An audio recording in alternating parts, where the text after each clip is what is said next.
আব্দুল্লাহ ইবনে মুবারক রাহিমাহুল্লাহ হাদিসের গবেষণায় অধিকাংশ সময় তার বাসায় বসে থাকতেন এবং বাসায় ব্যয় করতেন। তার এই বাসায় বসে থাকার ঘটনাকে সামনে রেখে নোয়াইম বিন হাম্মাদ রাহিমাহুল্লাহ বলছেন যে একবার আব্দুল্লাহ ইবনে মুবারককে জিজ্ঞাসা করা হলো যে আপনি সারাদিন বাসায় বসে থাকেন, আপনি একাকী বোধ করেন না, বিরক্ত হন না? তখন উনি একটি ঐতিহাসিক বাক্য উচ্চারণ করেছিলেন যেটা আমার এবং আপনার হৃদয়কে ভেতর থেকে নাড়িয়ে দিতে পারে।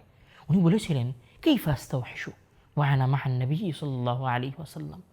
আমি কিভাবে একাকী বোধ করতে পারি, আমি কিভাবে একাকিত্ব অনুভব করতে পারি যখন আমি রাসূলের হাদিস গবেষণা করছি, সেগুলো নিয়ে পড়াশোনা করছি। কেন? ওয়া আনা মা'আন নবী সাল্লাল্লাহু আলাইহি ওয়াসাল্লাম। কেননা রাসূলের হাদিস নিয়ে গবেষণা করাটা তো রাসূলের সাথে থাকার নাই। ইয়া সুবহানাল্লাহ! আমরা কি কখনো রাসূলের হাদিসকে এভাবে কল্পনা করেছি? রাসূলের হাদিস শোনার সময় অথবা রাসূলের হাদিস পড়া এবং পড়ানোর সময় আমাদের কি এরকম মনে হয়েছে যে আমরা রাসূলের সাথে আছি?